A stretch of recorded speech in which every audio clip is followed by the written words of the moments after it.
Hey guys, welcome to the channel and to a quick tour of my workbench and the surrounding areas.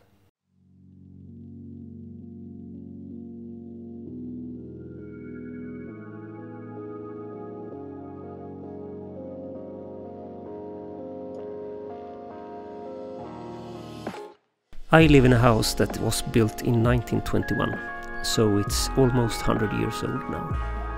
We moved in 2003 and it took 8 years to complete the renovation, because we basically had to do everything.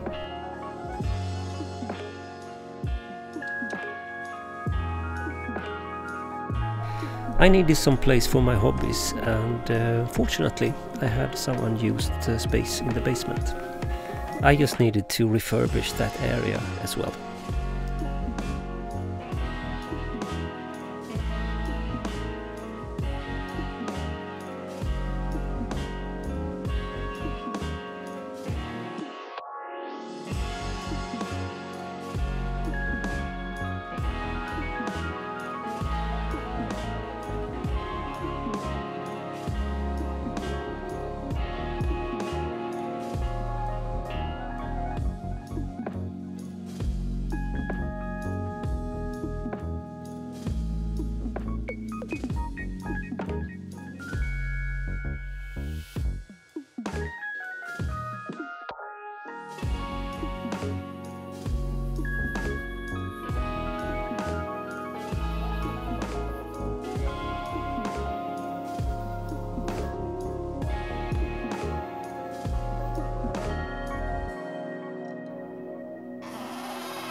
Let's start with the bench area and my chair. This is one of the cheapest IKEA office chairs you can buy, and I have a couple of these in my office or upstairs, and I think they are very good. This cutting mat is I bought that from a hobby artist store because I liked the size, and I tend to change these quite often because they get messed up with paint and glue and whatnot.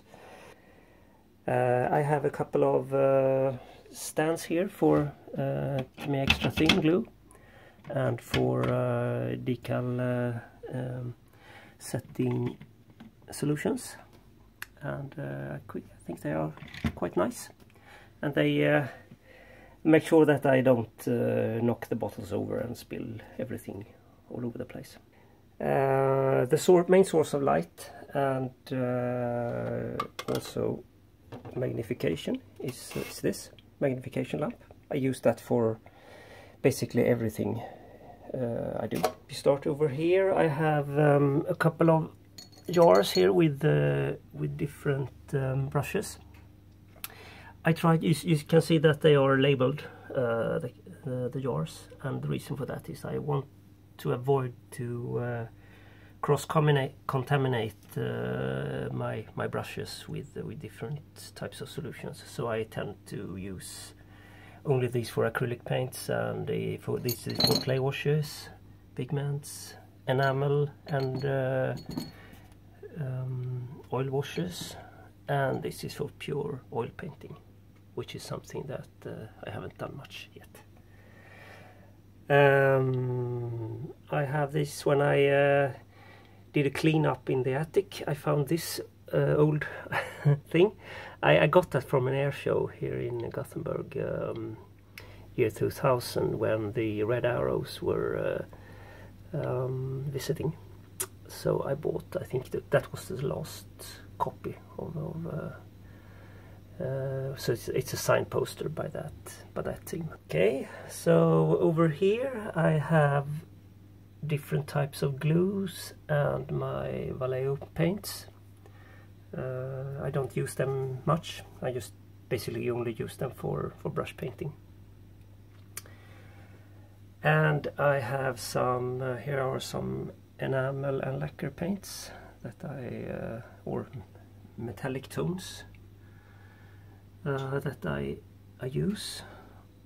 And here these are actually acrylic. So these are my sort of to-go metal tones paint if I don't have very high demands on the quality of the metallic. It's only one small part that I'm painting, brush painting or just airbrushing. I use these, and for the areas where I am a little bit more concerned about the metal tone, I use extreme metal or Alclads. So I have a small set of Alclads paints here. And I also got some, these are for radio control Lexan car bodies. I bought that is a fluorescent or day glow color. I like that, so I bought that, and I used it actually also. And I got some spray cans of Tamiya paints as well. Okay, so if we look at the main, see if I can get the camera right here. If we look at the main paint rack, I have basically a complete set of Guns, Aquas and Tamiya paints. And I also got some UMP clay washer set and some Tamiya enamel panel liners, some Tamiya paints, Tamiya glues of different types, and some micro scale products.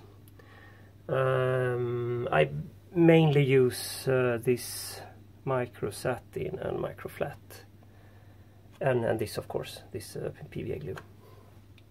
So these are basically the only stuff that I use right now from them. And up here we have some AK enamel washers and some Mr. Surfacer. This is my preferred gloss coat, the GX 100 or Super Clear 3. I like that a lot. I use it with, I mix it with Mr. Color leveling thinner, and it gives excellent results. And I also got some Citadel paints. I don't use them much, but I bought them because I was recommended that they are very good. So I started to buy a couple of metal tones, but I never got around to buy the rest of the paint range. And I don't do much figure painting or wargaming painting, so I didn't actually see the point of having a full range. But who knows, I might come around and do that sometime. And here we have some, I don't know, some strange stuff and some extra acrylics paints. Okay, I also have some, this is something that I use quite often. It's called Putty. It's a sort of self-leveling putty that is really nice for masking. And I use it both for armor and for aircrafts. and I have a PE tool bender, and here's a small jar with different stuff. This is basically scrap material from a plastic card or leftover PE and stuff like that. So if I want to scratch build something small, then I always start by looking here if I can find the thing I'm looking for. And the paint tablets or palettes. And I think we have reached this part of the bench where I have my web camera that I use for hangouts and stuff like that. And I also have a computer, of course, near my bench side here. So I use that for surfing and for checking references and stuff like that. Okay, so let's move over to the second bench where I work with my second hobby, that is electronics. So this is the computer I built a while ago. I made a custom paint job on it, so it's a sort of vegan inspired splinter camo scheme, and I got to use the day glow paint that I mentioned earlier. It's a little bit difficult to see how it looks, but because the camera always messes up stuff like that. I also have the computer monitor on a swivel arm like this, so it's possible to move over the monitor to this side, so I can use the computer from this bench as well. And I got an amplifier connected to the computer, and it's also connected to two speakers. I have one speaker in each end of the bench area. Okay, so I got an ultrasonic cleaner. I don't use that so much. I also got a small oscilloscope and some power supplies and multimeters and stuff. And over here I have a silhouette portrait that I'm using for cutting paint masks mostly. And over here this is standard stuff, electronics equipment and a soldering station and some components. For workbench light and magnification I have a similar or exactly the same type of magnifying lamp. And over here I have some storage for tools and lots of different things. And I have small workshop bench here with where I can do more like heavier mechanical stuff.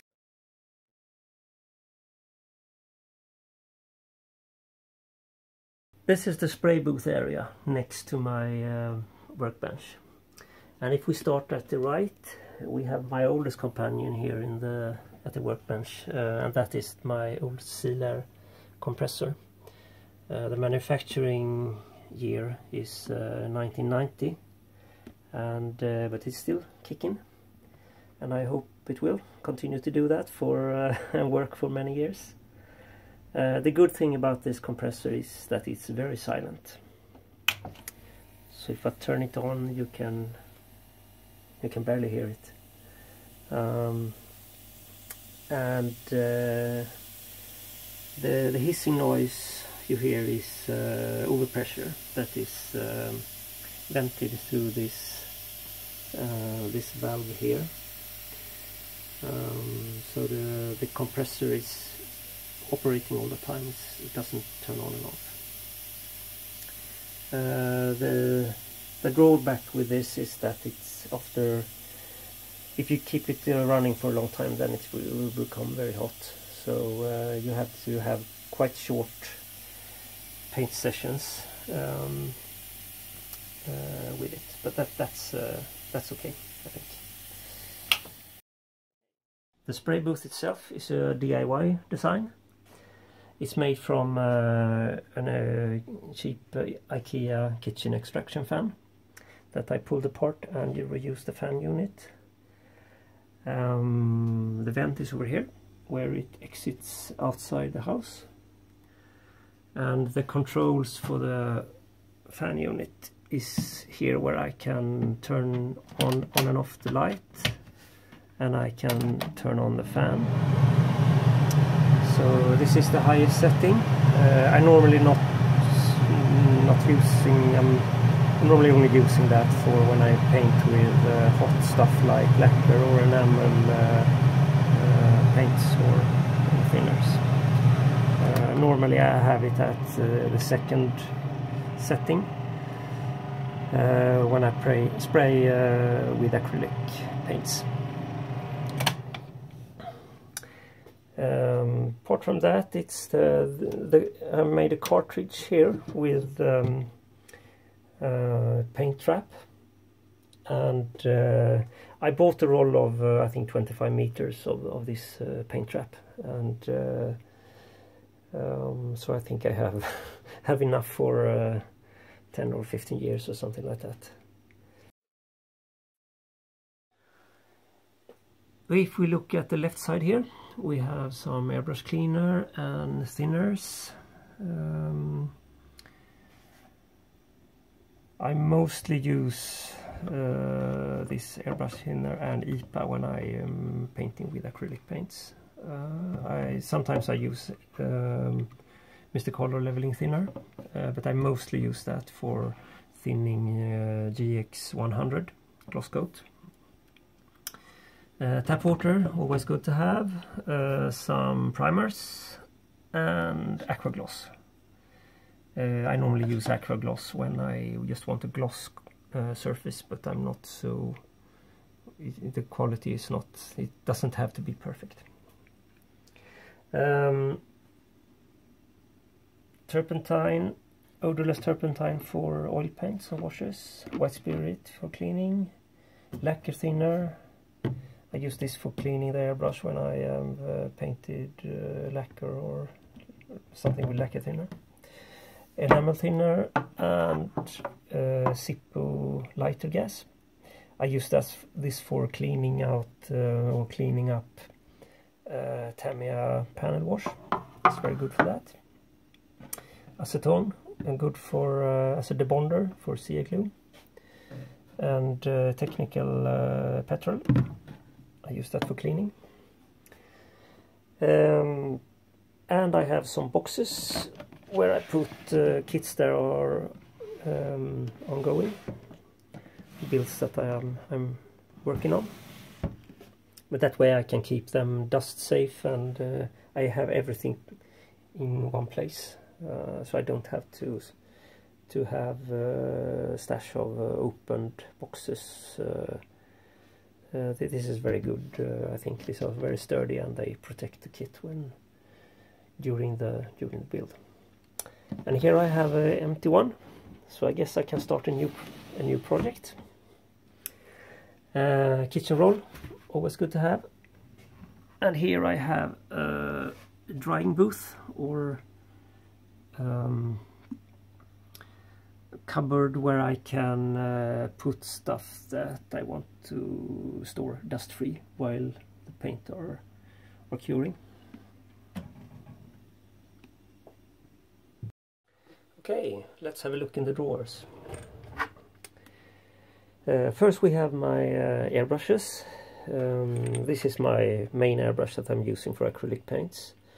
It's an Harder & Steenbeck Evolution CR Plus 2-in-1. So I have a 0.2 millimeter needle and a 0.4 millimeter needle as well. For lacquer paints and stuff that is thinned with the lacquer thinner, I use this Harder & Steenbeck Ultra. It has a 0.2 millimeter needle, and this is my first airbrush. It's a cheap Chinese Badger knockoff, and I'm not using that anymore, so I'm just keeping it for sentimental reasons, I guess. It's worlds apart between these Harder and Steenbeck airbrushes and this old one. Here we have some baby wipes. I use that for cleaning, paint and wiping off the airbrush and cleaning my hands after I have painted and stuff like that. It's the cheapest possible baby wipes you can buy. They don't contain any perfume or lotion or anything. It's just moisture and a very mild detergent. So they are perfectly safe for using I use them to clean my brushes, paint brushes as well. Okay, I got some empty paint jars that I use for pre-mixing paint. Cotton buds, gloves, pipettes, and some dental brushes that I'm using when I'm cleaning the airbrush. They are very good for that. So here's some spare paints, a stash of paints that I use a lot, so I buy some extra jars of that. I have a spare set of ultimate clay washes. I got some pliers and sanding sticks, spare blades for my Swan & Morton hobby knife, and some paints and glue and more sanding stuff. Yeah. Okay, the next drawer, I got some extra paints and stuff that I'm not using so much here. I got the Proxon drill and my homemade static grass applicator. Got some spoons and mixing cups.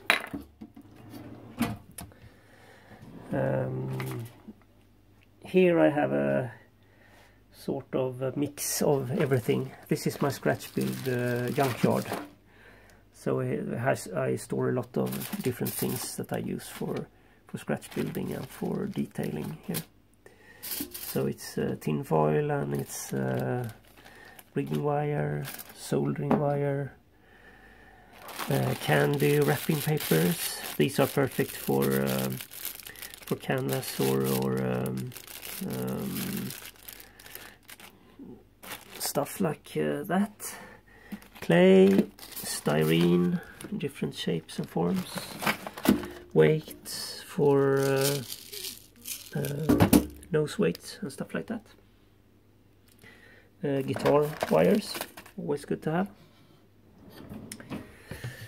And here are more spares or stuff. So this is baby wipes, gloves, glue, tape, cotton buds, kitchen roll, yeah, lots of stuff. Okay, in the second chest of drawers we have these are masking sheets for my silhouette cutting machine. Some spare blades and stuff.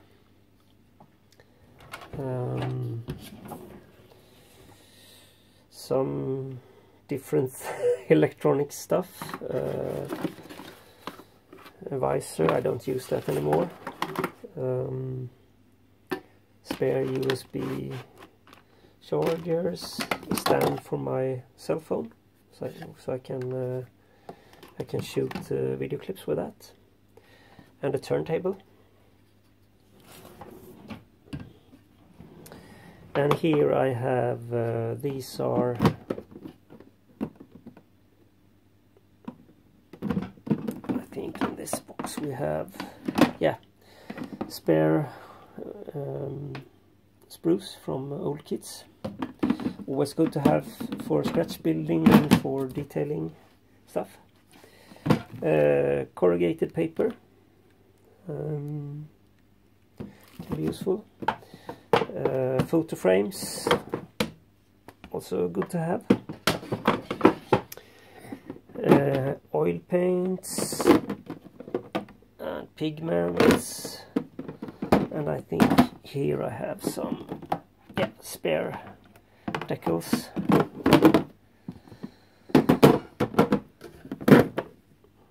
Okay, and in the last drawer we have lots of different chemistry stuff.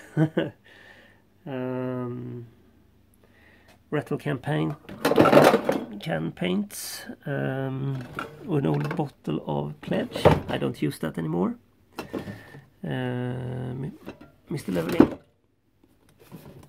Mr. Color Leveling Thinner, some varnish, gesso, IPA.